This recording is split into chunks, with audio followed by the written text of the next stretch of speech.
So happy Mother's Day. If you're considering giving a gun as a gift to mom, there are a lot of reasons why you might not, or that might not be the best idea. So stay tuned. We're going to talk about it next. But if you own a gun in California, you should have an attorney that specializes in California gun laws on your speed dial. Because if you ever have legal matters that involve firearms, you need California's firearm lawyer, John Dillon, especially if you have questions about red flag laws, gun registration, gun transportation, or maybe you just need to know that your guns are California compliant. Our trusted firearms attorney is John Dillon. John Dillon specializes in California gun laws. Put his number on your phone right now, 760-642-7150. That's John Dillon, California firearms lawyer, 760-642-7150. All right. I guess you're the gun gift lady. I'll take it. Yeah. Absolutely. So I thought it'd be a little bit of fun to talk a little bit about gifts for the women in your life that are pro Second Amendment. It doesn't have to be just for Mother's Day, but if you happen to have not gotten something, it's not too late to do a little something online. And well, when it's hard to buy for somebody, if it's hard to buy for somebody, this is a perfect segue, especially if you have somebody in the family that shoots. Mm-hmm. And here's the thing too. When for people that shoot, sometimes gear and things are going to be particular. They're going to be specific. It's kind of a unique thing, and it's hard to buy something for somebody when you don't know their particular fit or certain aspects of what they need. But I do have some ideas of things that can be kind of more generic and universal for anybody. And I actually kind of put together a list of things that I came up with on my own, but I didn't stop there. I went to a Facebook group that I'm in of women. So it's a concealed carry fanatic group of women, and I put it out there. I put it almost out like a survey, and I thought, what, there's going to be things that they're going to think of outside the box that I'm not going to come up with. So I took a little bit of a survey, and it was kind of interesting, some of the answers that came up. Some of them were ones that I had on my list already, and others were things that I just hadn't even thought of. So it was actually kind of great to get some other insight from some other women. So when it came down to it, the number one thing, and this wasn't a surprise to me at all, the number one thing that was recommended or listed or said that they would love to receive was a gift certificate or paid time for training. Mm-hmm. And when it comes to training, there's a whole huge myriad of types of training. You might be thinking, okay, the woman in my life she's already a proficient good shooter. What training does she need? If you're not aware, there's a whole plethora of types of training. There's everything from the fundamentals and the basics to tactical and defensive shooting. If you have more of an advanced shooter, there's something fun that's called CQB or CQC. It's close quarters combat. It's kind of a, oh gosh, Joe, how would you describe it? It's almost like It's a lot of fun. I did one of those last year. Right. It was great. It's now, as far as this goes, like you think of it like when law enforcement goes and they have to go in and they have to clear a house. They have someone in the home. They know that's armed with a firearm, staged and awaiting, something like that. You're entering a space where you know that you have an assailant with a firearm, and it's basically you got to find them before they find you. Is kind of one aspect or one part of the scenario. Now, realistically in life, are you likely going to need that? The chances are never zero, right? You never know. Odds are never zero.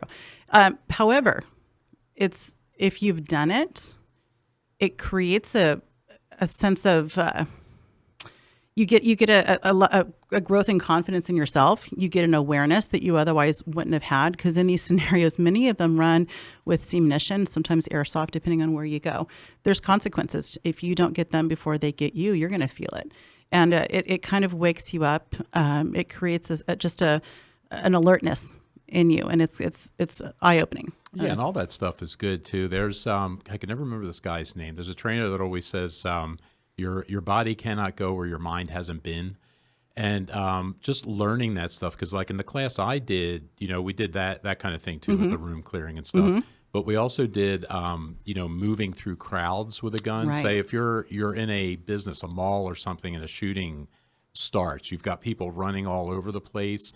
How do you move safely through a crowd like that? If you feel like you have to draw your gun, what's a safe way to move through a crowd with your gun? So we did different techniques for doing that. Fighting your way through something to say get to somebody you have to get to. Right. To make a shot, things like that. We had the instructors we worked with had the old, I remember from football practice from high school, the old, we use them in martial arts too, the old airbags they hold up. Right. And you'd have to shove your way through Fight that, through. get Good. through a door, shoot. So they teach a lot of that kind of stuff. And, And I again, like- you're I saying, like it just as gives simple- makes you aware. I like as simple as pepper spray class. Mm-hmm. And I bet absolutely. you if you go out and ask 100 people tonight, how many of you ever use pepper spray, you're going to get a 0. And then I if don't you know that it'll be 0. Well, I bet out of 100 people, I'll bet you it's not going to be as much as you would think because most people don't even know where to buy it. And if they did, they don't know how to use it. That's true. I think there's so many, not like a gun. I mean, a gun, you go to the range. Because Well, and that gets back to the training thing that Mm-hmm. Alicia was talking about Right. too, because we'll talk about that here in another segment. But the pepper spray class, Mm-hmm. I it's think one that's- thing knowing how to use it, but then knowing when you can and The, can't use the it. legal aspect of it. Yes, Yeah. because if you use it and you're not justified, that's assault. You could be in trouble. Yeah. Oh, So I there's a know. lot more Especially- to it than just just don't go buying to it. New York and you. So training, there's the whole point is there's so many different training opportunities, even for an advanced experienced shooter. There's a kind of a type of training called the one I took, it was called team tactics.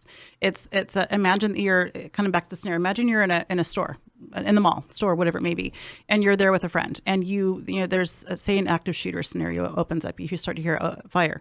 Right. Well, you're with a partner. You haven't had time to prepare for this. Do you have signal? Do you have code words? You likely are not. But it's the idea of the situation's now. It's here. It's loud. It's chaotic. How are you going to coordinate with that partner and get yourself and others to safety? And so it's training in all different types of scenarios. And like I said, are you going to ever need it? I sure hope not. But it creates a sense of awareness and confidence in you that you wouldn't have had otherwise. And so there's all different levels. And my tip would be to pair that training with a spa day.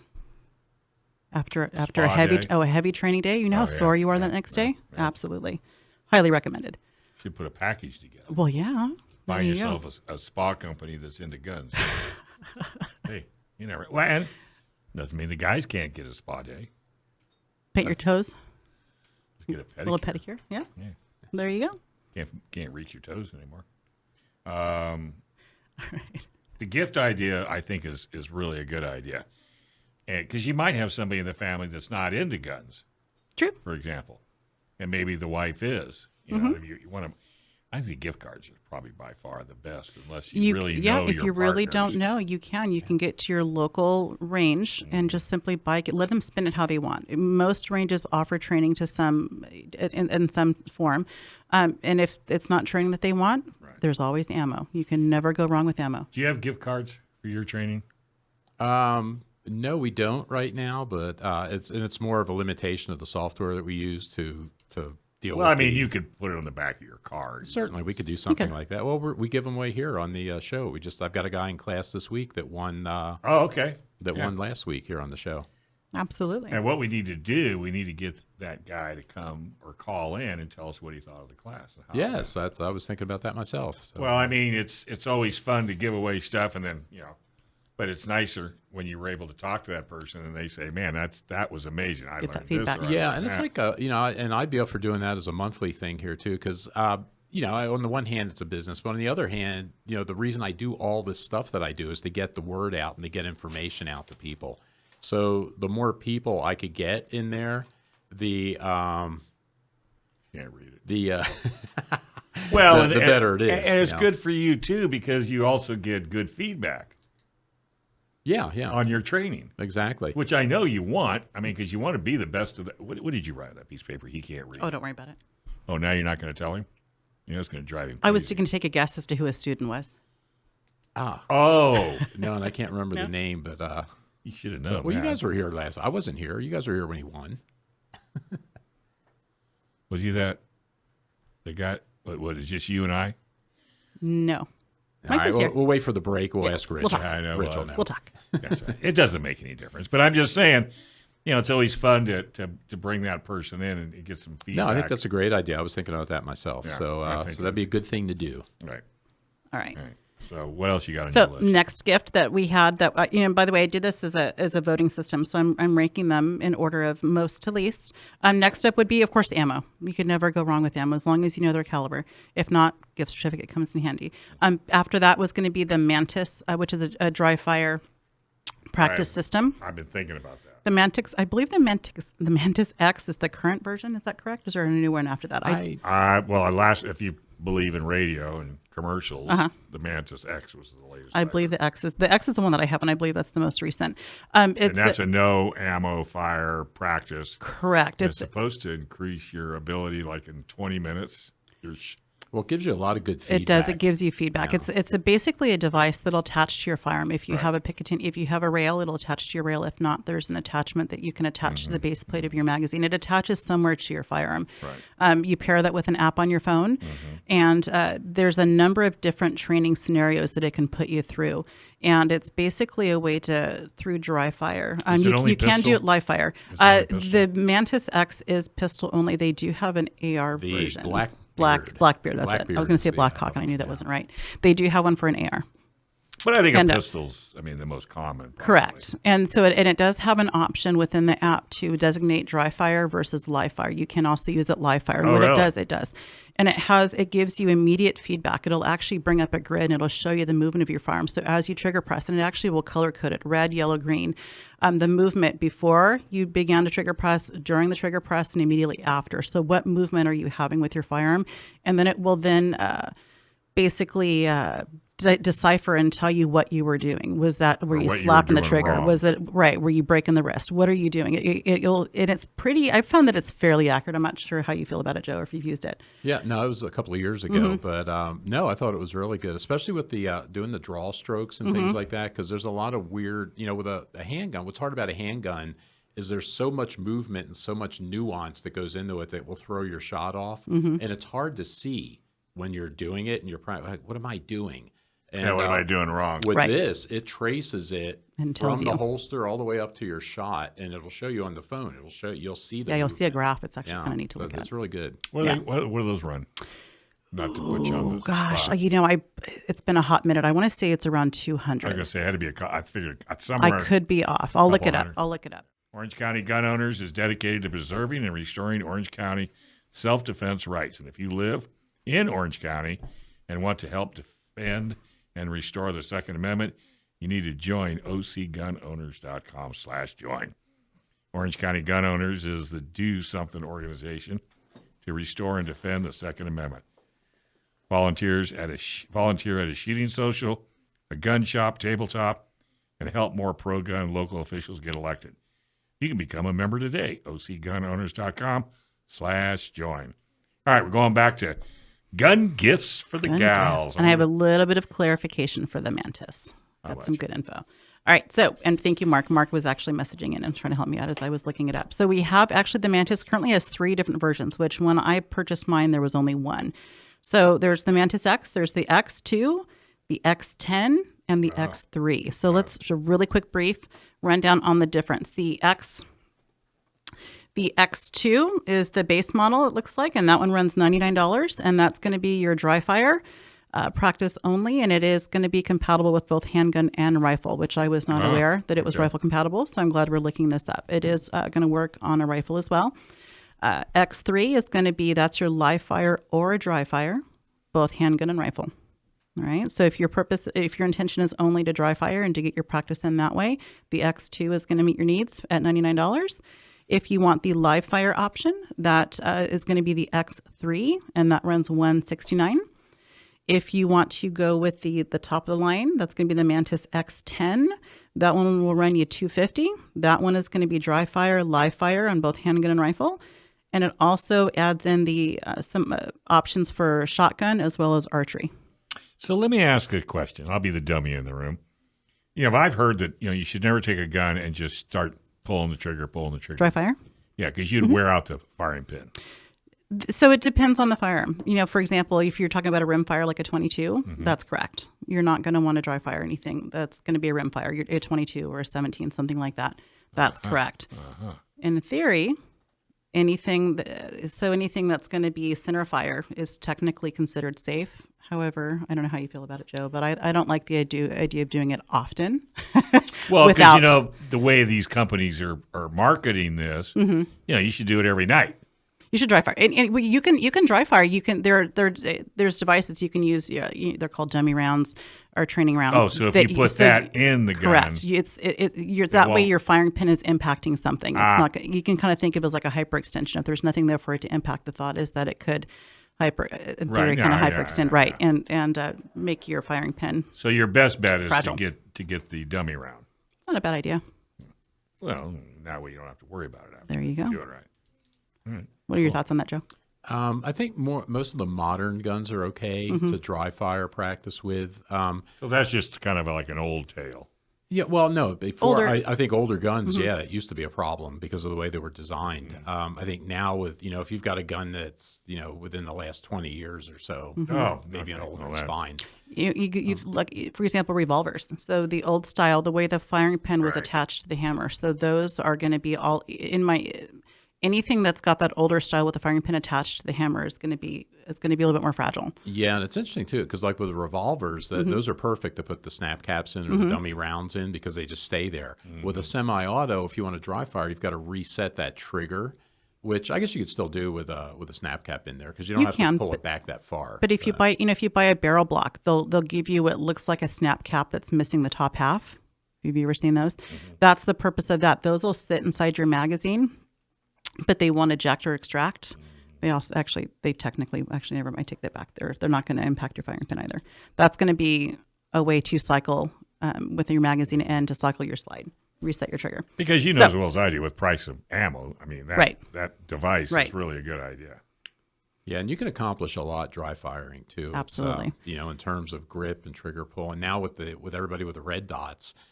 One of the big things with the red dot is when you draw coming up in the right spot, or you'll see people searching around. Where's the dot? Where's the dot?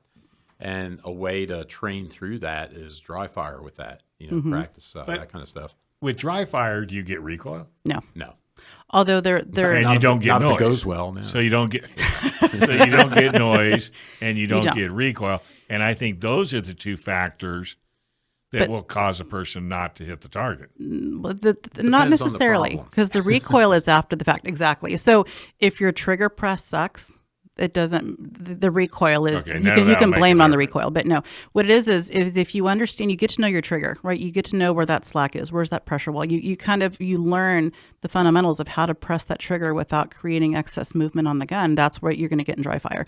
If you're just slapping that trigger and you're blaming your misses on recoil, you're not helping yourself. There's the fundamentals of the grip and the trigger press that's built in dry fire, and I don't think dry fire gets enough credit.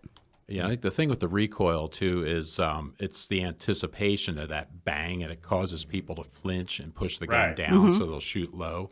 And one of the dry fire things that we'll do, something that Bill showed me actually that he does in class, to try to help people get a handle on the flinch, is he'll take an empty shell case and balance it on the top of the front sight, and then have the person take out the slack of the trigger and then squeeze until it goes off. And if they can do that without knocking that shell case off, that's what they're looking for. Because you'll see people that are flinching or mashing. Yeah, when they pull the trigger back, it knocks the case off. So again, that lets people focus on that trigger pull, because that's a big thing. Because you don't have to move that gun that much with a handgun. Just move it a tiny little bit. It makes a big difference down on the target. Even 5 yards out, it makes a big difference. What you need to do is you need to essentially kind of isolate your trigger finger and separate that from your lower three. If you are pressing that trigger with the entire hand, you're creating excess movement. One thing that I do that I'm kind of mean is I will sneak a snap cap in a magazine. They don't know that it's in there. I'll load the mag. I'll take it when they're not looking, or I'll be, I'll pretend to be helpful and I'm loading your mag for you. I will put a snap cap in there. They're not aware of it. They're going to treat that gun the same. And so it may be that the first 3, 4, 5 rounds are live and they're good to go. And round 6, boom, they're going to hit that snap cap. They're not going to know. They're going to treat that gun the same. If they're going to lurch or they're going to lunge or they're going to jerk it and slap the trigger, they're going to do all those same things. And when it doesn't fire and that recoil is not there to disguise their movement, they see it. They see how they lurch or they lunge and they flinch and they move. And it really reveals, if they don't believe they're doing it, it shows them that what they're doing. So, yeah. Okay, what's next? All right. So next I have Ear Pro, and this one is so Ear Pro is just going to be your hearing protection. There's lots of different options. There's inside, there's inner ears, there's outer ears. There's electronic. Electronic, in my opinion, are great. I love electronic ears. What's nice about electronic ears is you have the option to turn them off. If sometimes the input, the sound is too overwhelming, you can turn it down. However, I like the option of being able to hear what's going on around me. Those are headphones. They can be. They can be inner ears or they can be outers. What it does is it blocks the decibels, those higher decibels of the rounds being fired, but it lets through the lower decibels, people's voices, discussions. I like being aware of what's going on around me. So Ear Pro is great. They can get kind of pricey, and so some of those nicer ones will pair with your phone. You can still talk. You can take, if you get a phone call in the range, you don't have to leave the range. You can take your call, whatever it may be. So Ear Pro is always a great one. And if they already have Ear Pro they like, you can get them what's called a gel insert. That is going to be the pad that goes between the ears, the outer ears, and their head. If they don't have gel inserts already, gel inserts are wonderful. Yeah, extremely wonderful. Yeah. Ears tend to come with a harder foam. The gel is just so much softer. If they have an issue with their eye protection being shoved into their head, creating headaches and tension, those gel inserts are a little softer, but still give a good seal. So I like the gel inserts on the outer ears. All right, next up I have the Enigma. If you've not heard of it, it's made by Filster. The Enigma is, and we've talked a little bit about it before, but the Enigma, we've talked a little bit about it.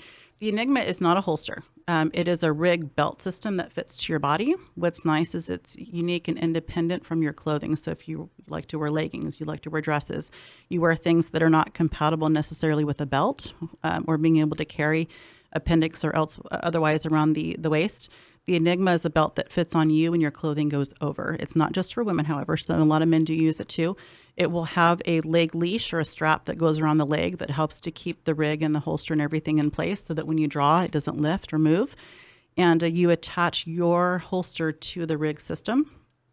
And it's pretty comfy. They do make a sport belt that's an add-on or an after purchase that you can put on that's a little bit more comfortable around the waist. The one that it comes with can be a little bit rough. The sport one is a little bit more comfortable. I do have an Enigma. I don't use it as enough. I need to start working on that. But it's very handy, especially as women. We don't tend to wear, men tend to wear jeans or pants pretty much, regular. And if not pants, you're wearing shorts. So you have often the option of belts. Women don't always do that. So I like that. Do you have an Enigma, Joe? No, I do not. I should probably pick one up, if for nothing else, to use in my class as a demonstration for a holster. Because there's all sorts of options you have now for holsters. And and the Enigma is one of them. And from what I hear, people that use them like them a lot. So yeah. I need to spend more time with mine. But they're fantastic. And Filster is who makes them. Again, they do not come with a holster, so you need to provide your own. As long as the screw points line up, it'll fit. Next up on the list was just simply range time. Just range time. Whether it be that you're babysitting, watching the kids, you give them the money to go, just let them go and just let them have that free time. And then again, why not throw in that spa pack, a spa day after the fact, right? Yeah, I'm surprised. What you didn't mention on your list was the little loaders, the Maglulas, or was that? Oh, I caught you too soon. That's okay, up next. Go ahead. So next up on the list, I have the Up Lula. It's a loader. If you're not familiar with what a loader is, it's a device that simply just helps to manipulate the magazine in a way that helps to feed the rounds. And if you manually load your magazines, you'll know that your thumbs get kind of raw and tired. And here in California, our mags tend to be capped at 10 by after maybe round 7. You kind of get tired. Yeah, it's kind of the spring. 8, 9, and 10 are tough. It's kind of funny. I'll be working with people. I'm like, 6 is good. They just they don't want to fight that spring. Well, the loader just helps you to manipulate that magazine in a way. There's a few different models of loaders there out are. there. For example, Glock gives you one with your Glock. It's free and it comes with your gun. Not my favorite. I don't know how you feel about it, Joe, but I'm not a fan of the Glock loader. It's free and it comes with your gun. So there's value in that. The one that I like is the Up Lula. It does come in a range of colors. It comes in pink, purple, green, orange. I've seen like a rusty brown and a red, white, and blue. It also comes in black. However, I'm not a fan of black. Any woman will know anything black will get lost in the bottom of your purse and your bag, and it's hard to find. So I like those brighter colors. But the Up Lula will just save your thumbs and save you time. Yeah, and it'll get picked up if you leave it at the range, too. Yeah, Nobody's mark going it to up. pick up your pink one. You never know. There's something to be said. Use a little wood burning. I use a wood burning tool and put my name in it because they are pretty popular. They will walk away. Yeah, my wife has one of those. She loves it. Yeah. And I remember I discovered it after I started shooting matches.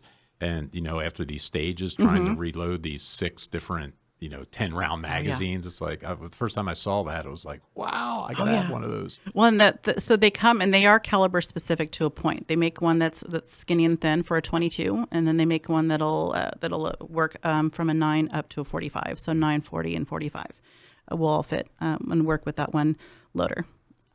Right. So next up, I have a first aid kit, an IFAC. Mm-hmm. So an individual first aid kit that will travel with you and be handy and convenient if you need it. It's beyond Band-Aids, so it should have, in my opinion, a chest seal and a tourniquet. And if not, a quick clot or a wound seal, something along those lines. Some type of a hemostat. Can't go wrong with a gun cleaning kit either. Get them a gift certificate to have their guns cleaned at a range. That was not mentioned, but you know how wonderful that is? Can you imagine? That would be wonderful. One of the reasons why most people should join ranges. Just to get that membership, to get the gun cleaning. So they'll clean my guns. All right. With mass media hyper-focused on shooting incidents, how should Second Amendment activists respond? Well, let's talk about it up next. But first, is there a better tool that empowers a woman to defend against an attacker? Nope. That's 100 pounds bigger. Well, that's why it's so important for women to learn how to defend themselves with the most effective self-defense tool ever invented. For women, led by women, the Not Me program is designed to help with training, purchasing a gun, and getting a concealed carry permit. And guess what? It's free. To sign up, go to notmesd.org. The program is also available in Orange County and Inland Empire. Get help today at notmesd.org. We're going to be talking about shootings and a few other things as well. By the way, we can finish up on your gift list. Wrap that up really quickly? We can wrap that up really quick. So let's do that now. Right. Let's go ahead and have you wrap up. And these are gifts for gals. Yes. But I'm sure you can get one for a guy, too. You can, absolutely. All right, so I'll just kind of blow through it really quickly. Some of the smaller items we had, targets. There's some really fun ones. You can find some fun background targets online. You can get those shoot and sees. All those things are kind of fun. Ranges, most of them will let you bring in your own targets. You're not limited to what they offer. What about those ones that are full of blood? Yeah, some ranges won't let you use those. Because they got to clean up. Yeah, because they got to clean up. So, but those are fun, but not every range will let you use them. So, but those are fun. Little things like D-lead soap or the D-lead wipes they can keep in their bags. A tactical or everyday carry belt, is kind of handy and fun and good to have. A knife. A really good everyday carry knife. You can't go wrong with that. You never know. The knife comes in handy so often. I use mine all the time. There's lots of handmade gun jewelry. I don't know if you've ever, Dave, you probably haven't gone and looked online for this lately, but there's a lot of people who've gotten really creative. They'll take those empty shell casings from the range and they'll kind of cut the ends off and they'll make really neat earrings. I've seen pendants. I've seen necklaces, all different types of handmade jewelry or little coasters where they'll instead of bedazzling them, they'll put those casings on there, and they're just kind of all kinds of fun little trinkets and jewelry, things like that. Concealment wall art, things that look like pictures, where they have some type of locking mechanism. Usually, I would hope. If not, they'll I've seen RFID ones and everything. It'll lift and expose your concealed firearm for home defense. And for the competitive shooter in your life, if you have one, a Zuka cart. A what? It's called a Zuka. What is that? It's essentially a rolling cart, almost like you would have like a rolling suitcase or rolling luggage, but it's made rugged. It can handle 50 to 75 pounds of ammo, your gear, your whatever. They make some that have like off-road large tires, others that are smaller depending on the terrain you're going to be rolling over, and they have a seat on top, which is really nice. So if you have a competitive shooter that needs to carry lots of gear, if you've ever gone to a competitive shoot, they don't often give you a chair. So it can be a long day with a place to put your backside. Interesting. Thanks for watching this clip from Gun Owners Radio. If you're watching mainstream media, you're not getting the truth about guns. Gun Owners Radio is the easiest way to stay on top of the Second Amendment fight, the fight for your self-defense rights. You can watch our live stream on YouTube every Sunday from 4 to 6 p.m. California time, or if you're in San Diego, AM 1170, FM 96.1, The Answer. We're also available on your favorite podcast platform. Just search Gun Owners Radio and you'll find our show. Like and subscribe to help defend and restore the Second Amendment, not just in California, but across the country.